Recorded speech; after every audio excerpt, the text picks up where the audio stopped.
ನಮಸ್ಕಾರ ಸ್ನೇಹಿತರೆ, ನಾವು ನೋಡ್ಬೋದು ಈ 15,000 ಶಿಕ್ಷಕರ ನೇಮಕಾತಿಗೆ ಸಂಬಂಧಪಟ್ಟಿರ್ತಕ್ಕಂಥ ಆಲ್ರೆಡಿ ನ್ಯೂ ನೋಟಿಫಿಕೇಶನ್ ಆಗಿರ್ಬೋದು ಮತ್ತು ನ್ಯೂ C&R ರೂಲ್ಸ್ ಬಿಟ್ಟಿದೆ.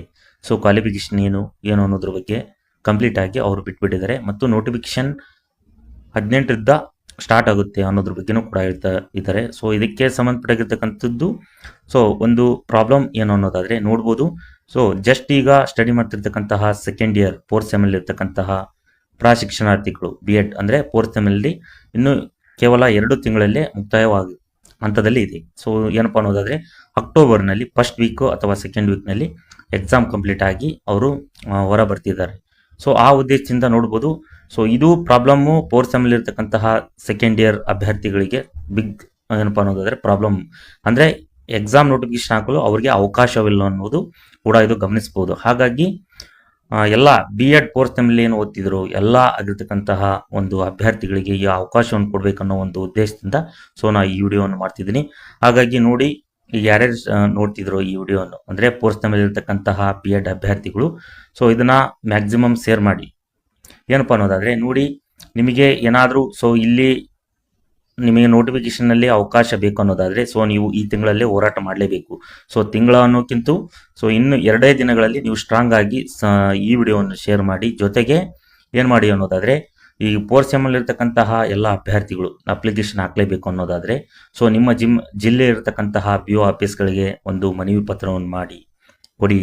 ಸೊ ನಮಗೆ ಅವಕಾಶವನ್ನು ಕೊಡಿ. ಕೇವಲ 2 ತಿಂಗಳಲ್ಲೇ ನಮಗೆ B.Ed ಕಂಪ್ಲೀಟ್ ಆಗುತ್ತೆ, ನಮಗೂ ಒಂದು ಎಕ್ಸಾಮ್ ಬರಲು ಅವಕಾಶ ಕೊಡಿ.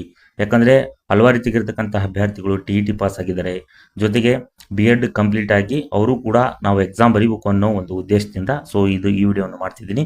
ಹಾಗಾಗಿ ಎಲ್ಲ ಸ್ನೇಹಿತರು ನೋಡಿ, ಈಗ ರನ್ನಿಂಗ್ ಇದೆ ಅನ್ನೋ ಒಂದು ಉದ್ದೇಶದಿಂದ ಏನು ಮಾಡಿದ್ದಾರೆ, ಸೊ ನೋಟಿಫಿಕೇಶನಲ್ಲಿ B.Ed 4th ಸೆಮ್ ಅವರಿಗೆ ಅವಕಾಶವಿರುವುದಿಲ್ಲ ಇನ್ನೆರಡು ತಿಂಗಳಲ್ಲೇ. ಸೊ ಇದು ಮೇನ್ ನೋಟಿಫಿಕೇಶನ್ ಕೂಡ ಅವರು ಶಿಕ್ಷಕರ ನೇಮಕಾತಿಯಲ್ಲಿ ಅಕ್ಟೋಬರ್ ತಿಂಗಳಲ್ಲೇ ನಾವು ಎಕ್ಸಾಮ್ ಮಾಡ್ತೀವಿ ಅಂತ ಹೇಳ್ತಿದ್ದಾರೆ. ಹಲವಾರು ರೀತಿಗಿರ್ತಕ್ಕಂತಹ ಮೇನ್ ನೋಟಿಫಿಕೇಶನ್ ಅವ್ರಿಗಿನ್ನೂ 1 ತಿಂಗಳ ಒಂದು ಟೈಮ್ ಸಿಕ್ಕರೂ ಕೂಡ ಅವ್ರಿಗೆ ಹೆಲ್ಪ್ ಆಗುತ್ತೆ. ಏನಪ್ಪ ಅನ್ನೋದಾದರೆ B.Ed ಅಭ್ಯರ್ಥಿಗಳಿಗೂ ಹೆಲ್ಪ್ ಆಗುತ್ತೆ. ಸೊ ಏನು ನೀವು B.Ed ಕಂಪ್ಲೀಟ್ ಮಾಡಿ ಅಪ್ಲಿಕೇಶನ್ ಹಾಕ್ತಿದ್ರು ಅವ್ರಿಗೂ ಕೂಡ ಟೈಮ್ ಸಿಕ್ಕಂತ ಆಗುತ್ತದೆ ಅಂತ ನಾನು ಹೇಳ್ತೀನಿ. ಹಾಗಾಗಿ ನೀವೇನು ಮಾಡಿ, 4th ಸೆಮ್ ಇರ್ತಕ್ಕಂತಹ ಎಲ್ಲ ಅಭ್ಯರ್ಥಿಗಳು ನಿಮ್ಮ ಇರ್ತಕ್ಕಂಥ MLCಗಳಿಗೆ ಮನವಿ ಪತ್ರವನ್ನು ಮಾಡಿ. ಸೊ ಇಲ್ಲಿರ್ತಕ್ಕಂಥ ನಾನು ಒಂದು ಈ ವಿಡಿಯೋದಲ್ಲಿ ಏನು ಮಾಡ್ತೀನಿ, ಸೊ ಅಡ್ರೆಸ್ ಮೆನ್ಷನ್ ಮಾಡ್ತೀನಿ. ಅಂದರೆ ಸ್ಕೂಲ್ ಎಜುಕೇಷನ್ ಸಂಬಂಧಪಟ್ಟಿರ್ತಕ್ಕಂಥ ಅಡ್ರೆಸ್ ಎಲ್ಲರೂ ನೀವು ಲೆಟ್ರ್ ಏನಾದರೂ ಬರೆದಾಕಿದ್ರೆ ಸೊ ಅಲ್ಲಿ ಏನಾಗುತ್ತೆ, ಒಂದು ಸ್ಟ್ರಾಂಗ್ ಆಗಿ ಸೊ ಅದರ ಬಗ್ಗೆ ಚರ್ಚೆ ನಡೀತಿದೆ, ನಿಮಗೂ ಕೂಡ ಒಂದು ಅವಕಾಶ ಸಿಗುತ್ತೆ. ಸೊ ಇಲ್ಲಿರ್ತಕ್ಕಂತಹ ಒಂದು ಕಮಿಷನರ್ ಆಗಿರ್ತಕ್ಕಂಥ ಅಡ್ರೆಸ್ಗೆ ನೀವು ಒಂದು A4 ಸೈಜ್ನಲ್ಲಿ ನಿಮ್ಮ ಒಂದು ಏನಿದೆಯೋ ನಾವು ಈ ಥರ ಓದ್ತಿದ್ದೀವಿ, ಸೊ ನಮ್ಮದು ಈ ಜಿಲ್ಲೆ, ದಯಮಾಡಿ ನೀವು ಏನು ಮಾಡಿ ನಮಗೆ ಒಂದು ಅವಕಾಶವನ್ನು ಕೊಡಿ ಅಂತ ಅದ್ರ ಬಗ್ಗೆ ನೀವು ಕೊಡಿ. ಯಾಕಂದರೆ ಮತ್ತೆ ಎಷ್ಟು ವರ್ಷಗಳೊಮ್ಮೆ ನೋಟಿಫಿಕೇಶನ್ ಆಗುತ್ತೆ ಅಂತ ಗೊತ್ತಿಲ್ಲ. ಯಾಕಂದರೆ 2015ರಿಂದ ಇಡ್ಬೋದು, 2026 ಅಂದರೆ ನೋಡಿ ಡಿಫ್ರೆನ್ಸ್ ಸುಮಾರು 10ರಿಂದ 11 ವರ್ಷಗಳಿಗೆ ನೋಟಿಫಿಕೇಶನ್ ಆಗಿದೆ HSTR ಆಗಿರ್ಬೋದು. ಸೊ ಈಗೇನಾದರೂ ನೀವು ಅವಕಾಶಗಳಿಂದ ತಪ್ಪಿಸ್ಕೊಂಡ್ರೆ ಮತ್ತೆ ಎಷ್ಟು ವರ್ಷಗಳೊಮ್ಮೆ ನಿಮ್ಮ ನೋಟಿಫಿಕೇಶನ್ ಸಿಗುತ್ತೋ ಅನ್ನೋದ್ರ ಬಗ್ಗೆ ಸೊ ಗ್ಯಾರಂಟಿನೇ ಇಲ್ಲ ಅಂತ ಹೇಳ್ಬೋದು. ಹಾಗಾಗಿ ಈ ವಿಡಿಯೋದ ನೋಡಿದ ತಕ್ಷಣ ನೀವು ನಾಳೆನೇ ಏನು ಮಾಡಬೇಕು ಎಲ್ಲ ಸ್ನೇಹಿತರು, ಇಲ್ಲಿ ಇರ್ತಕ್ಕಂಥ ಅಡ್ರೆಸ್ ಸ್ಕೂಲ್ ಎಜುಕೇಷನ್ನಲ್ಲಿ ಇರ್ತಕ್ಕಂಥ ಅಡ್ರೆಸ್ ನಾನು ಹಾಕ್ತಿದ್ದೀನಿ ವಿಡಿಯೋದಲ್ಲಿ. ಸೊ ಈ ವಿಡಿಯೋದ ಕೊನೆ ಎಂಡ್ನಲ್ಲಿ ಕೂಡ ನಾನು ಅಡ್ರೆಸ್ ಕೊಡ್ತೀನಿ. ಜೊತೆಗೆ ಇಲ್ಲಿ ಕಾಣ್ತಿರ್ತಕ್ಕಂತಹ ಅಡ್ರೆಸ್ಗೆ ನೀವೇನು ಮಾಡಿ, ಒಂದು A4 ಸೈಜ್ನಲ್ಲಿ ನೀವು ಲೆಟರ್ ಬರ್ರಿ, ನಿಮ್ಮ ಅನಿಸಿಕೆ ಏನು, ನಾವು 4th ಸೆಮ್ ಇದ್ದೀವಿ, ಇನ್ನು ಇಷ್ಟು ತಿಂಗಳಲ್ಲೇ ಮುಗಿತಿದೆ, ದಯಮಾಡಿ ನಮಗೆ ಮೇನ್ ನೋಟಿಫಿಕೇಶನ್ ಏನು ಶಿಕ್ಷಕರ ನೇಮಕಾತಿ ಇದೆಯಲ್ಲ 15,000 ಶಿಕ್ಷಕರ ನೇಮಕಾತಿಯಲ್ಲಿ ನಮಗೆ ಅವಕಾಶ ಕೊಡಿ ಸರ್ ಅನ್ನೋದ್ರ ಬಗ್ಗೆ ನೀವು ಬರೆದು ನೀವು ಪೋಸ್ಟ್ ಆಫೀಸ್ಗೆ ನೀವು ಅಡ್ರೆಸ್ಗೆ ನೀವು ಸೆಂಡ್ ಮಾಡಿ. ನಿಮ್ಮ ಅಡ್ರೆಸ್ ಬರ್ರಿ, ಅಡ್ರೆಸ್ಗೆ ನೀವು ಶಾಲಾ ಶಿಕ್ಷಣ ಇಲಾಖೆಗೆ ಕಮಿಷನರ್ ಸರ್ಗೆ ನೀವು ಒಂದು ಪತ್ರವನ್ನು ಮುಟ್ಟಿಸ್ಬೇಕು ಮತ್ತು ಮನವಿ ಪತ್ರವನ್ನು ಕೊಡಬೇಕು ಅನ್ನೋದು ಸೊ ನಾನು ಹೇಳ್ತಿದ್ದೀನಿ.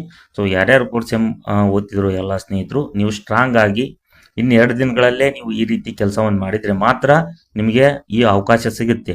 ಸೊ ಅವರು ಮಾಡ್ತಾರೆ, ನಾವು ನೋಡೋಣ ಏನಾಗುತ್ತೆ ಅಂತ ಅಂದರೆ ನಿಮಗೆ ಅವಕಾಶ ಸಿಗಲ್ಲ. ಮತ್ತೆಷ್ಟು ವರ್ಷಗಳೊಮ್ಮೆ ಈ ಒಂದು 2 ದಿನಗಳಲ್ಲೇ ನೀವು ಈ ಕೆಲಸ ಮಾಡಲಿಲ್ಲದ್ರೆ ಸುಮಾರು ವರ್ಷಗಳಿಗೆ ನಿಮಗೆ ನೋಟಿಫಿಕೇಶನ್ ಸಿಗದೆ ನೀವು ಪರದಾಡಬೇಕಾಗುತ್ತೆ. ಯಾಕಂದರೆ ಇನ್ನು 2 ತಿಂಗಳಲ್ಲಿ ನೋಡ್ಬೋದು 2022ರಲ್ಲಿ GBT ನಿಮಗೆ ಏನಪ್ಪ ಅನ್ನೋದಾದರೆ ರಿಸಲ್ಟ್ ವೇಟಿಂಗ್ ಮಾಡ್ತಿದ್ರು, ಅವರಿಗೆ ಅವಕಾಶವನ್ನು ಕೊಟ್ಟರು. 2022 GPT ಏನು ಬರೆದ್ರು ಗ್ರ್ಯಾಜುಯೇಟ್ ಪ್ರೈಮರಿ ಟೀಚರ್ನಲ್ಲಿ ಅವ್ರಿಗೆ ಅವಕಾಶವನ್ನು ಕೊಟ್ಟರು 15,000ರಲ್ಲಿ. ಹಾಗಾಗಿ ನಿಮಗೆ ಏನಾದರೂ ಅವಕಾಶ ಬೇಕೇ ಬೇಕು. ಸ್ಟ್ರಾಂಗ್ ಆಗಿ ನೀವು ಅಪೀಲ್ ಹಾಕಿದರೆ ನಿಮಗೆ ಖಂಡಿತವಾಗಿಯೂ ನಿಮಗೆ 100% ನಿಮಗೆ ಅವಕಾಶವನ್ನು ಕೊಟ್ಟೇ ಕೊಡ್ತಾರೆ. ಹಾಗಾಗಿ ಸಂಬಂಧಪಟ್ಟಾಗಿರ್ತಕ್ಕಂಥ ನಿಮ್ಮ ಸ್ಥಳೀಯ ಇರ್ತಕ್ಕಂಥ MLCಗಳಿಗೆ ನೀವು ಮನವಿ ಪತ್ರವನ್ನು ಮಾಡಿ, BO ನಿಮ್ಮ ಸ್ಥಳೀಯ ಇರ್ತಕ್ಕಂಥ BO ಆಫೀಸ್ಗೆ ಹೋಗಿ, ಸೊ ಅಲ್ಲಿರ್ತಕ್ಕಂಥ BO ಆಫೀಸರ್ಗೆ ಕೂಡ ನೀವು ಮನವಿ ಮಾಡಬೇಕು. ಜೊತೆಗೆ ನಾನು ಹೇಳಿರ್ತಕ್ಕಂಥದ್ದು ಮೇನ್, ನೀವು ಸ್ಕೂಲ್ ಎಜುಕೇಷನ್ಗೆ ಒಂದು ಲೆಟ್ರನ್ನು ಬರಲೇಬೇಕು.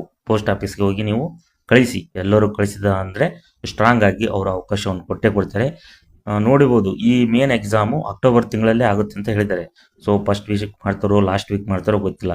ಸೊ ಅದೇ ತಿಂಗಳಲ್ಲಿ ನಿಮ್ಮ BEd ಕಂಪ್ಲೀಟ್ ಆಗಿ ನಿಮ್ಮ ಯೂನಿವರ್ಸಿಟಿಯಿಂದ ಒಂದು 15 ದಿನದಲ್ಲಿ ವ್ಯಾಲ್ಯೂಯೇಷನ್ ಮಾಡಿ ಕೊಟ್ಟೇ ಕೊಡ್ತಾರೆ. ಹಾಗಾಗಿ ಈ ಉದ್ದೇಶದಿಂದ ತಪ್ಪಿಸ್ಕೊಳ್ಬಾರ್ದು ಅನ್ನೋ ಒಂದು ಉದ್ದೇಶದಿಂದ ನಾನು ಈ ರೀತಿ ಒಂದು ವಿಡಿಯೋ ಮಾಡ್ತಿದ್ದೀನಿ. ಸೊ ಎಲ್ಲರಿಗೂ ಅನುಕೂಲ ಆಗಲಿ ಎಂದು. ಸೊ ಈ ಒಂದು ಆಗಿರ್ತಕ್ಕಂಥ ಒಂದು ಅವಕಾಶವನ್ನು ತಪ್ಪಿಸಿಕೊಳ್ಳದೆ ದಯಮಾಡಿ ನೀವು ಸ್ಟ್ರಾಂಗ್ ಆಗಿ ಎಲ್ಲರಿಗೂ ಅಲ್ಲಿರ್ತಕ್ಕಂತಹ ಒಂದು CM ಸರ್ಗಾಗಿರ್ಬೋದು, ಅವ್ರಿಗೂ ಕೂಡ ಲೆಟರ್ ಬರೀರಿ.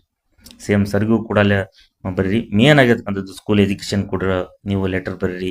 ಸ್ಥಳೀಯ ಆಗಿರ್ತಕ್ಕಂಥ ನಿಮ್ಮ MLC ಆಗಿರ್ತಕ್ಕಂಥ ಸರ್ಗಳಿಗೂ ನೀವು ಈ ಮನವಿ ಪತ್ರವನ್ನು ಕೊಡಬೇಕು. ಅವರು ಅಲ್ಲಿ ಕ್ಯಾಬಿನೆಟ್ನಲ್ಲಿ ಚರ್ಚೆ ಮಾಡ್ತಾರೆ, ಇವ್ರಿಗೆ ಅವಕಾಶವನ್ನು ಕೊಡಬೇಕು ಅನ್ನೋದು. ಸೊ ನೀವು ಹೀಗೆ ಕೂತ್ಕೊಂಡ್ರೆ ಅದು ಅವಕಾಶ ಸಿಗಲ್ಲ. ಸೊ ಇರತಕ್ಕಂತಹ ಏನಿದ್ರು ಅವರು ಕಂಪ್ಲೀಟಾಗಿ ಎಕ್ಸಾಮ್ ಬರೀತಾರೆ. ಸೊ ಅವ್ರು ಆಗ್ತಾರೆ. ನಿಮಗೆ ಸುಮಾರು ಒಂದು 5ರಿಂದ 10 ವರ್ಷಗಳ ಮಟ್ಟ ನೋಟಿಫಿಕೇಶನ್ ಸಿಗೋದಿಲ್ಲ. ಸೊ ಈ ಒಂದು ಉದ್ದೇಶದಿಂದ ನಾನು ಮಾಡ್ತಿದ್ದೀನಿ. ಸೊ ಮ್ಯಾಕ್ಸಿಮಮ್ ಶೇರ್ ಮಾಡಿ, ಸಪೋರ್ಟ್ ಮಾಡಿ. ಜೊತೆಗೆ ನೀವು ಲೆಟ್ರು, ಸ್ಕೂಲ್ ಎಜುಕೇಷನ್ಗೆ ಇಂಪಾರ್ಟೆಂಟ್ ಲೆಟರ್ ಬರಲೇಬೇಕು ನೀವು. 4th ಸೆಮ್ ಅಭ್ಯರ್ಥಿಗಳು, ನನಗೆ ಎಕ್ಸಾಮ್ ನೋಟಿಫಿಕೇಶನ್ ನಾವು ಬರೀಬೇಕು, ಸೊ ನಾವು ಒಂದು ಹುದ್ದೆ ಹಿಡಬೇಕು ಅನ್ನೋದಾದರೆ ಸ್ಕೂಲ್ ಎಜುಕೇಷನ್ಗೆ ಒಂದು ಲೆಟ್ರನ್ನು ಬರೆಯುವ ಮೂಲಕ ಸೊ ನೀವು ನೋಟಿಫಿಕೇಷನಲ್ಲಿ ಅವಕಾಶವನ್ನು ಪಡಿಬೋದು ಅಂತ ನಾನು ಹೇಳ್ತೀನಿ. ಹಾಗಾಗಿ ಎಲ್ಲ ಸ್ನೇಹಿತರು ಸೊ ಈ ಕೆಲಸವನ್ನು ಮಾಡಿ. ಸೊ BEd ಕಂಪ್ಲೀಟ್ ಅಂತೂ ಆಗುತ್ತೆ 2 ತಿಂಗಳಲ್ಲಿ. ಹಾಗಾಗಿ ನಮ್ಮ ಹಕ್ಕನ್ನು ನಾವು ಕಾಪಾಡಿಕೊಳ್ಬೇಕು ಅನ್ನೋ ಒಂದು ಉದ್ದೇಶದಿಂದ ಈ ರೀತಿ ನಾನು ವಿಡಿಯೋವನ್ನು ಮಾಡ್ತಿದ್ದೀನಿ. ಸೊ ಎಲ್ಲ ರೀತಿಯಾಗಿರ್ತಕ್ಕಂಥ ಸ್ನೇಹಿತರಿಗೂ ಹೆಲ್ಪ್ ಆಗುತ್ತೆ ಅನ್ನೋ ಒಂದು ಉದ್ದೇಶ. ಹಾಗಾಗಿ ನಾನು ಮುಂದಿನ ತರಗತಿಯಲ್ಲಿ ಸೊ ಇದಕ್ಕೆ ಇನ್ನೊಂದು ವಿಡಿಯೋ ಮಾಡ್ತಿದ್ದೀನಿ. ಏನಪ್ಪ ಅನ್ನೋದಾದರೆ ಸೊ ಲೈವ್ ಆಗಿ ಸೊ ಇದಕ್ಕೆ 4th ಸೆಮ್ನವರಿಗೆ ಅವಕಾಶ ಕೊಡಬೇಕು ಅನ್ನೋ ಒಂದು ಉದ್ದೇಶದಿಂದ, ಸೊ ಅನುಕೂಲ ಆಗುತ್ತೆ ಅನ್ನೋ ಒಂದು ಉದ್ದೇಶದಿಂದ ಈ ರೀತಿ ಮಾಡ್ತಿದ್ದೀನಿ ಅಂತ ಹೇಳ್ತೀನಿ. ಹಾಗಾಗಿ ನಾನು ಮುಂದಿನ ತರಗತಿಯಲ್ಲಿ ಇದಕ್ಕೆ ಸಂಬಂಧಪಟ್ಟಿರ್ತಕ್ಕಂಥ ಏನಾದರೂ ಅಪ್ಡೇಟ್ ಇದ್ದರೆ ಸೊ ನಾನು ಅಪ್ಡೇಟ್ ಮಾಡ್ತೀನಿ. ಎಲ್ಲರಿಗೂ ಧನ್ಯವಾದಗಳು.